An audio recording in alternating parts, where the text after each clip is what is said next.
Hello everyone, this is Elian Vlog again and welcome to my YouTube channel. For today's video guys, ayan, magre-review ulit tayo ng isa sa nabili ko na naman sa online. Ito po yung Sassy Lady in a shade of number 2, and ito po kasi long lasting daw eyebrow cream, waterproof brow gel, and ito daw po ay easy to use for perfect eyebrow shape. Ayan, so i-review ko ulit siya kung maganda ba siya, perfect ba siya sa kilay natin. Ayan, sa mga hindi po marunong magkilay like me po, ito na po yung sagot product na ipapakita ko sa inyo. Ayan, so ito po siya, nabili ko po siya through online, baliktad pa. Ayan, basta Sassy Lady in a shade of 2. Baliktad siya eh. Ayan, so let's go take a look what's inside of the box. Ayan, nakikita natin po, ito po yung product niya. Ayan, sa kabilang side there is the stamp, and to the other side, ayan po, ito po yung i-stamp. Ito po yung product niya mismo na ating ilalagay sa ating kilay. Ayan, we also have a brush. Ayan, may brush po sila para sa ating kilay ulit. And then the last one, they have the eyebrow tail. Yan, madami po. Mga shape po siya na gagamitin natin para ma-shape sa ating mga, ayan po, madami po. I think it's 10 pieces. Ayan, 10 pieces po siya. Makikita nyo. And then, you have to choose what is the best shape for your kilay. Ayan, so ako po ay namimili na, and I don't think kung saan ba talaga yung para sa kilay ko, kasi nga hindi ko din alam. Pero let's try. Okay, I'll try guys para i-review natin kung okay ba siya, kasi nakikita ko po sa lahat po nang nagre-review nito, very maganda. So try natin din guys sa sarili ko. Ayan, so mamimili po tayo ano kaya ang perfect shape ko. Okay, let's go for this one. Hindi ko alam kung anong kalalabasan, pero itry pa rin natin guys, kasi nga kilay is life. Ayan, so if you're going to buy, ayan, Sassy Lady is the key. Okay, let's just stamp muna the product guys ha. Ayan, stamp lang natin siya ng ganyan, and then ayan, ito na, we're going to natatakot ako kasi baka mag-fail. Ayan, sorry guys, pero this is my first time to use this one, this eyebrow gel, kasi mostly ginagamit ko yung yung pencil for my kilay. So ayan, so first time ko talaga siyang gamitin. Ayan, so ginaganon daw siya eh. Try natin guys. Ang natatakot ako mag-try para mag-feel, pero try pa rin natin guys. It's my first time to use this product, so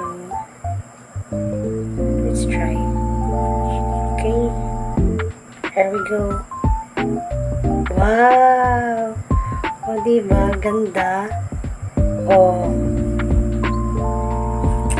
Wow! I said wow to this product.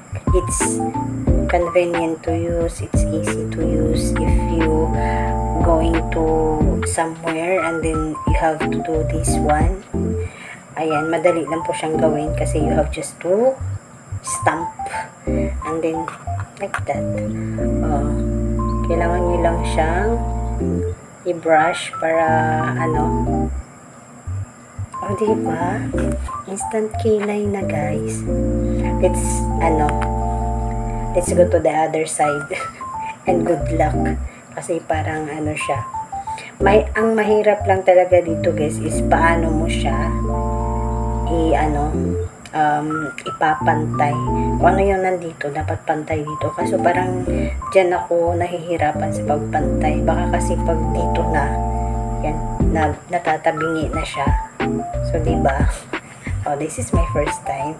So, sorry na, B. Next time sa kabila. My goodness. Ganyan, parang ano na. Parang tabingi na nga siya. Parang tabingi na siya, guys.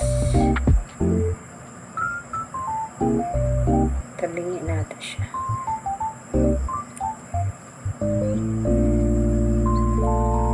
Diba? Yan, let's do this. Tabingi siya. Pero let's do this pa rin.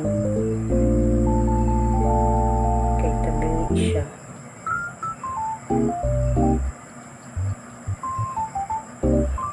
Yan. Tama na siguro to.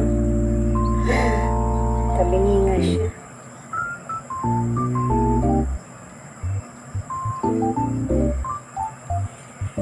Try. Uy, hindi. Maganda pa rin siya. Perfect.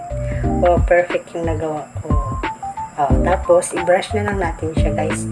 Para talagang ma-blend. Oh, diba? Para talagang na-blend siya. Oh. So, that's it. Nagawa ko naman siya. In all fairness, maganda talaga siya. Perfect talaga yung, yung Sassy Lady na nabili ko in a shade of number 2. Kasi yung nabili kong, product, itong product na to, yung shade niya is ka-shade ng kilay ko. So, kung yung kilay nyo is for black, ayan, pumili lang kayo ng color na parang medyo black. Kasi itong sa akin, yung pinili ko lang is yung light brown. Kasi para hindi siya magmukhang black na black. So, ayan po. Maraming salamat sa papanonood ng aking review sa product ng Sassy Lady. And of course, I have to say 10 out of 10 for this. Kasi nga, mahirap ako sa pagkilay. Lalo na yung ginagamit ko talaga is pencil for my kilay. And it took minutes for me to finish that one. So, for this one, maybe madali lang siya. So, ang kailangan lang talaga natin is magpantay siya. Magpantay. Ayan.